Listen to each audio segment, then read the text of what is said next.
Renato had never felt worse. Zenobia had listened to him. She trusted him. She had opened her eyes to her father's evil. Done everything he had hoped for. And he had taken her to a dirty shack. Was he so used to lying that he couldn't trust even the girl he had always loved?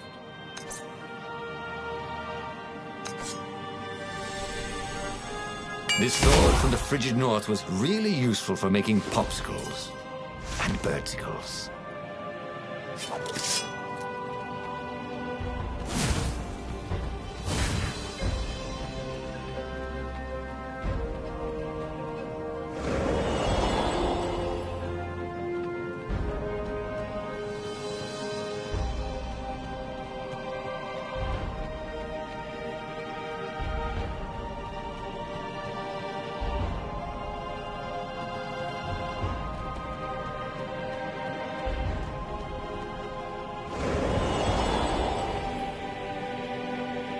He knew the known knowns, and even some of the known unknowns. But he didn't know the unknown unknowns. You dig?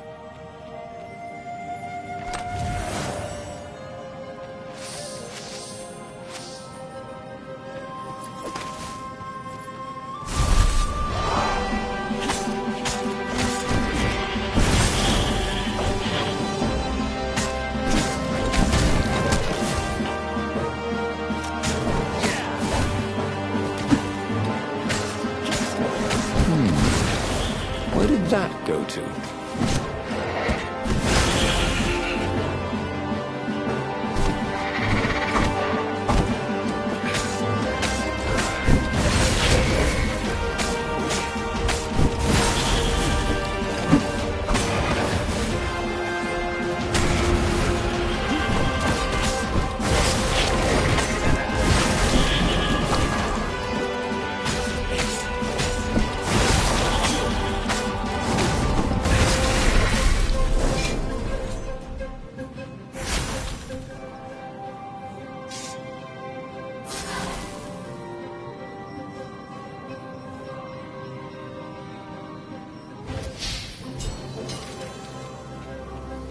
That is a very cool sword, thought Renato.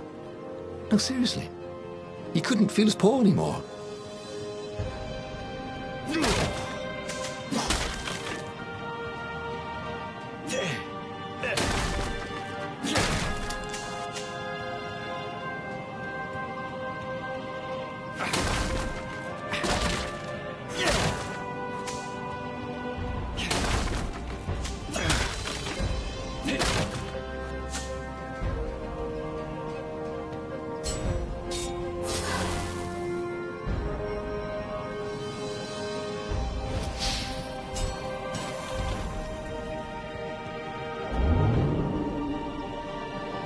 Renato wondered what would happen if he jumped.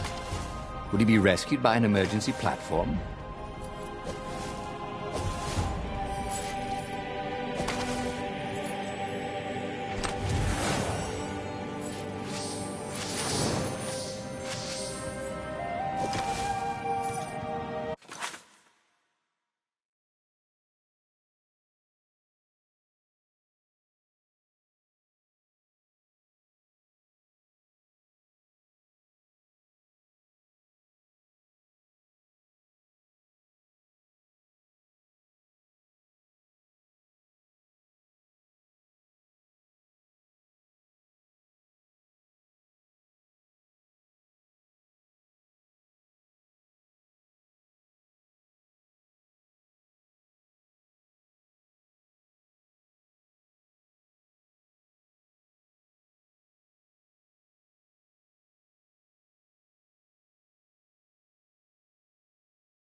Fucking eyeballs!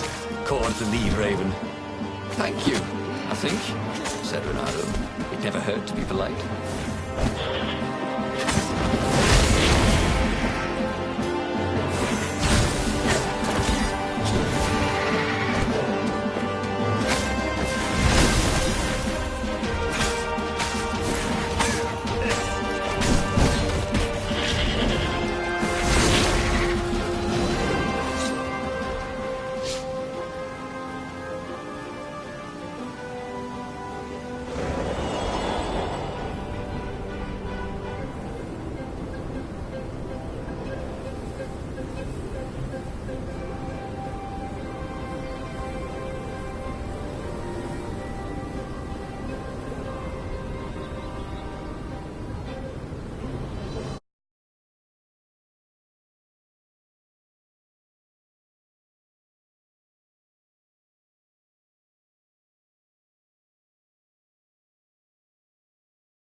Renato wondered if his future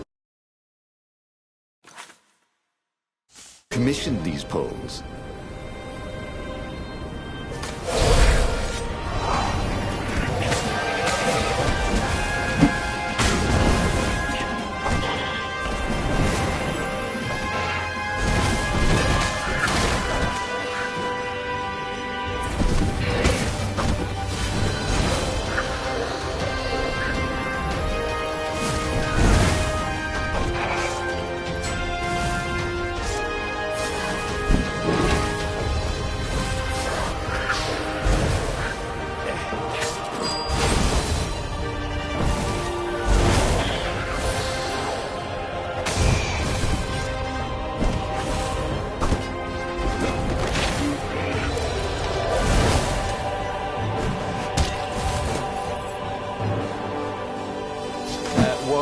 Personal space?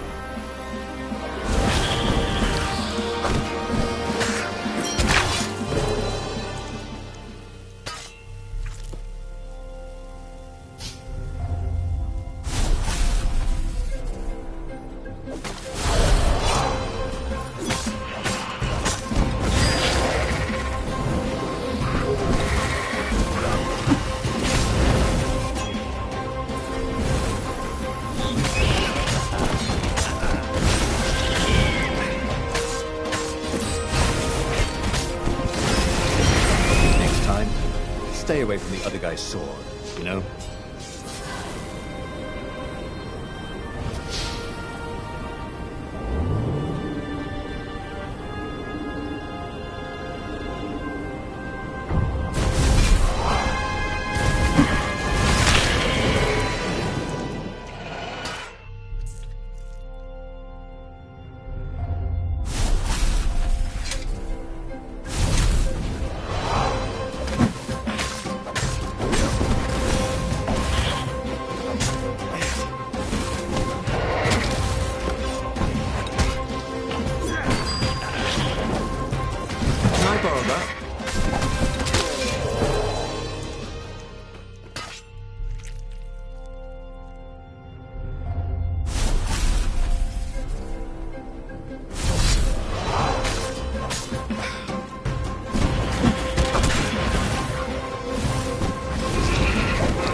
cake. He'd been promised cake.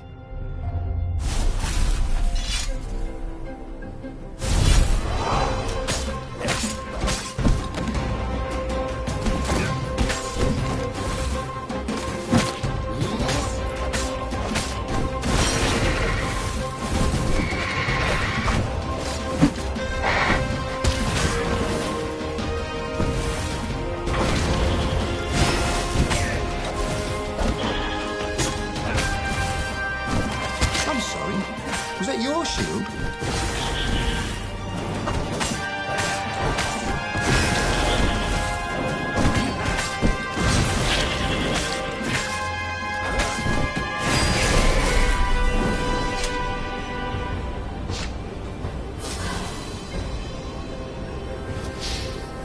He could see the rebels reeling back as he plunged into the ranks of the Ravens. He'd had to kill the girl he loved. But he'd also blown the biggest opportunity they could have had to turn the Emperor's daughter against him. Oh, Reynardo could only laugh miserably. He was taking crazy chances now, swinging wildly. He expected the Ravens to take him at any moment, but they were running in fear. No one wants to fight a man who doesn't care if he lives. No one wants to fight a hero.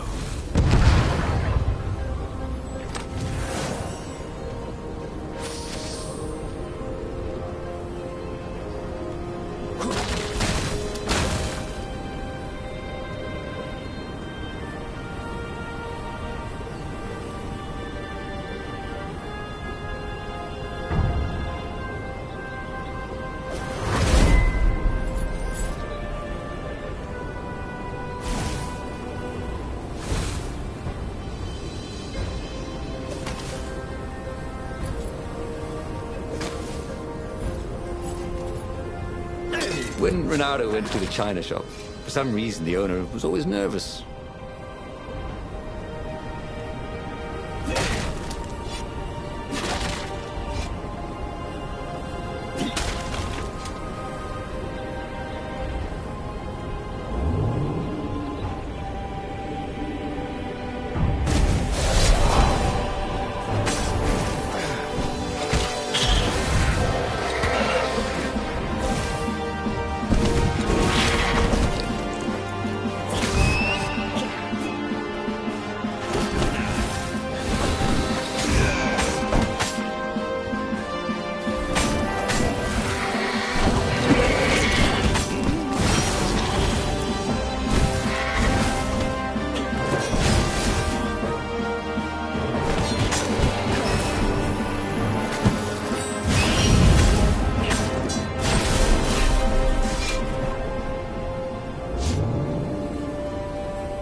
It was a bit windy up here.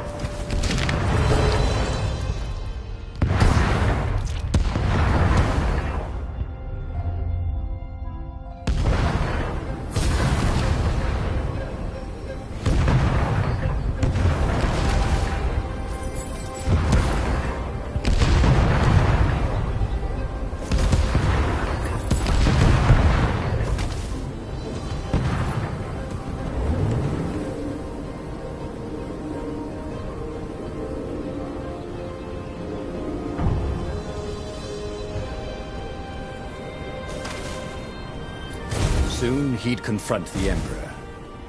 Funny that this whole war had come about because the Emperor feared death. And now it was coming for him. There was some sort of lesson there, wasn't there?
was exhausted.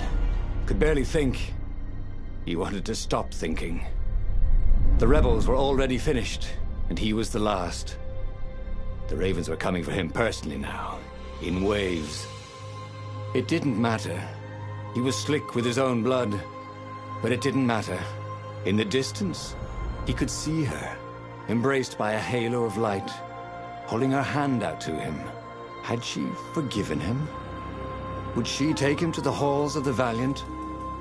Then he felt steel in his belly, and his chest, and his back. And he lay down, and he couldn't see her anymore. Bernardo stared at the book. He was still alive. Again. And still only flying away from burning Ubar. Had he lived that adventure? Or only dreamt it? Had he really died? It felt so real, not like a dream at all. And he'd lost again. Oh, he hated that. But he had made different choices. And he'd lost in a different way. It was the book, wasn't it? Oracles showed you your destiny. But this was showing him different ways he could die miserably. Thanks a bunch, book, he thought. But these were destinies that he did not have to fulfill. But he'd learned another true thing.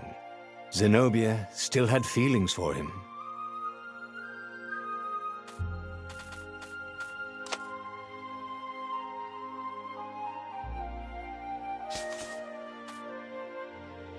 But that meant there must be a destiny where he survived and won, right? Otherwise, what was the point?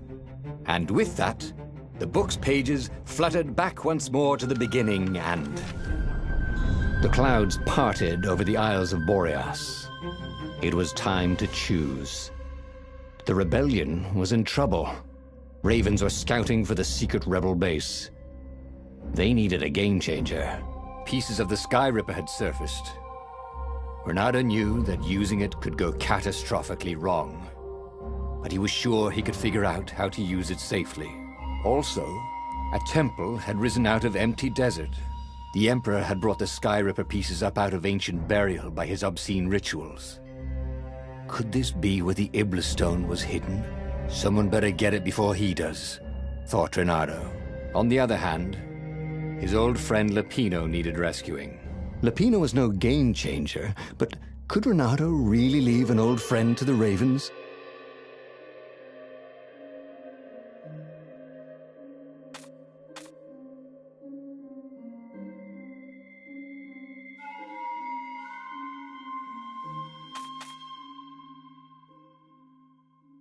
The island was windswept desert.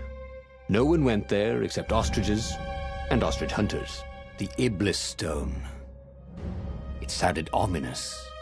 It sounded powerful. If the Emperor was searching for it, it must be dangerous. And so, Bernardo went ostrich hunting.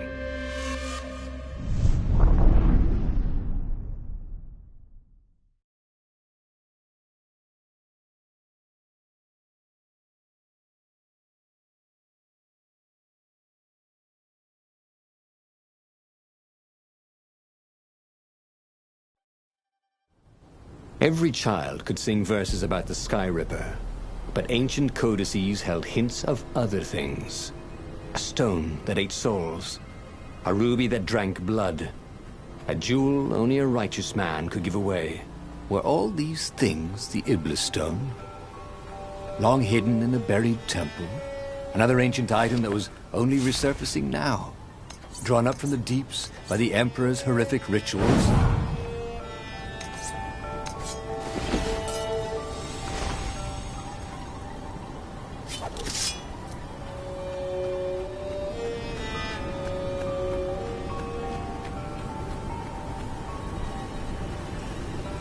The air here tasted bitter.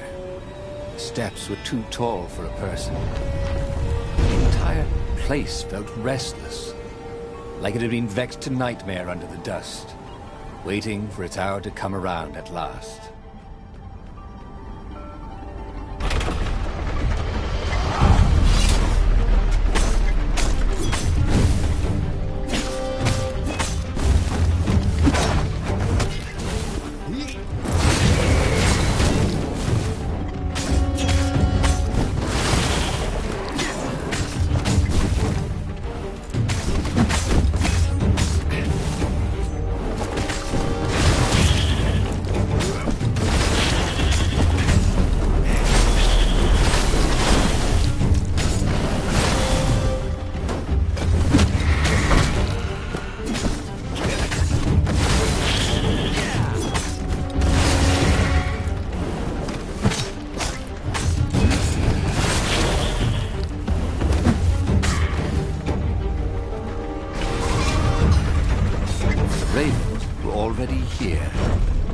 frustration.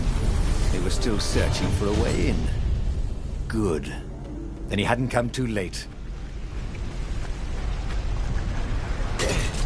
Renata had been the terror of the sandcastles when he was 2.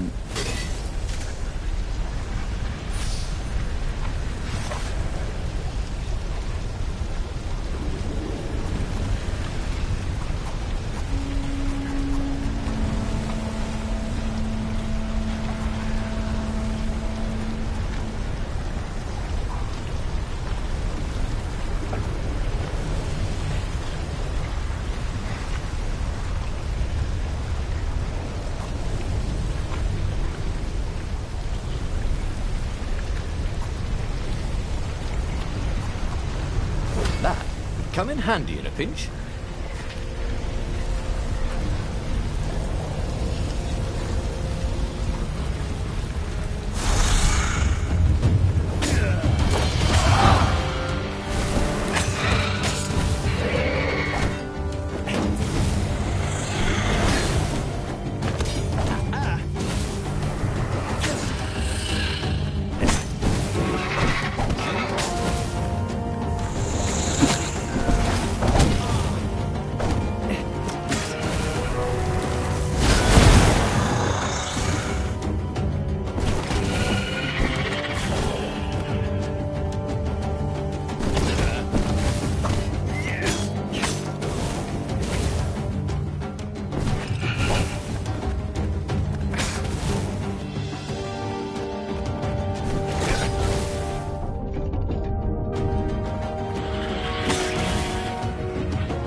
Where Renata went next, we cannot follow. Yet.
Bye-bye, life, he thought.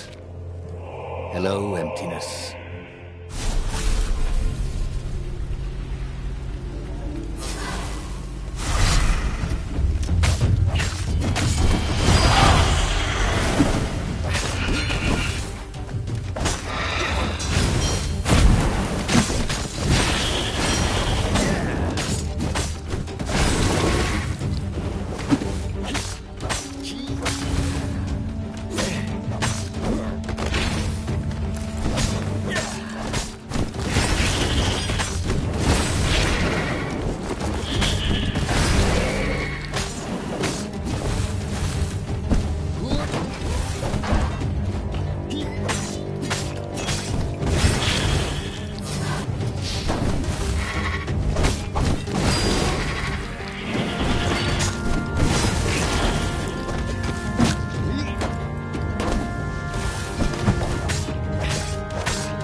Ice walls only let you through if they knew you were cool.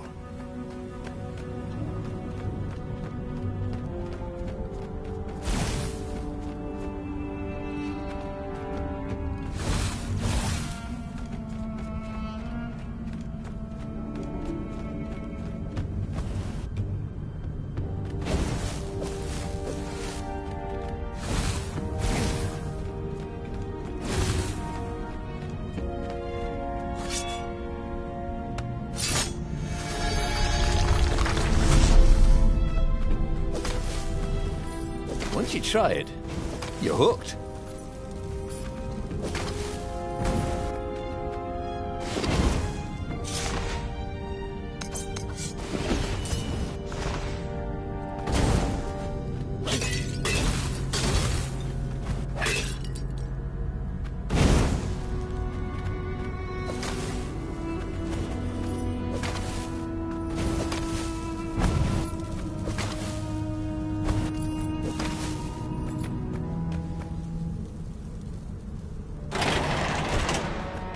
How could a temple to Iblis still even exist? The Transcendent Emperor had destroyed all the shrines of the lost gods after exiling them.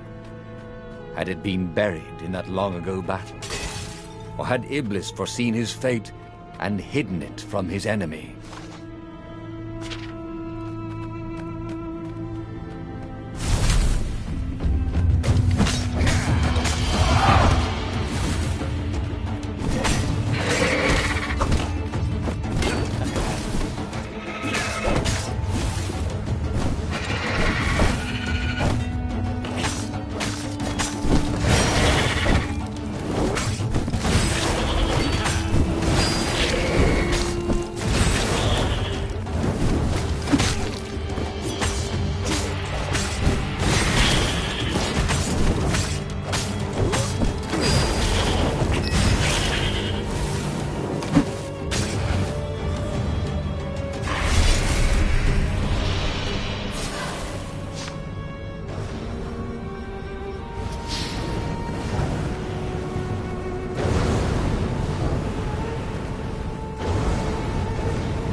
The Ravens at least could not get past this point.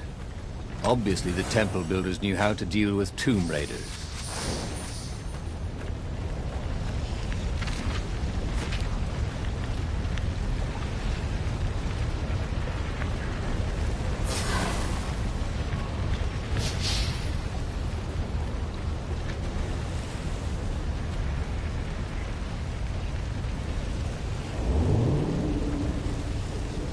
The platform used a hybrid propulsion system fueled by anti-gravity and wishful thinking.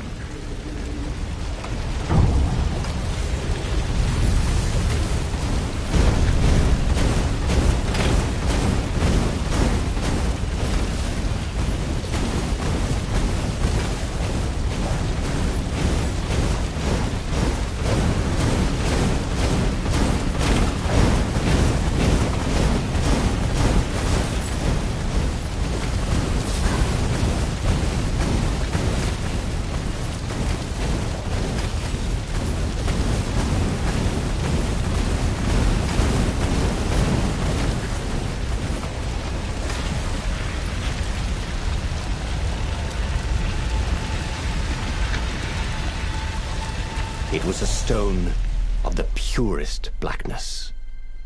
It reflected no light, like a void made solid. Nervous, he picked it up. I can make you mighty. Who said that? It was the stone. Eager, thirsty.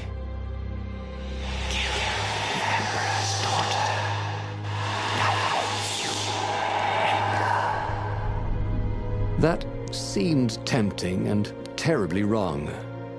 Zenobia was the Emperor's greatest general and a potent witch. But they had been close once. And Reynardo wasn't sure he really wanted to be Emperor. Why not capture the core of Skyripper instead? It was the eye of a lost god torn out by the Transcendent Emperor to power his greatest weapon. "Get the core," said the stone anxiously.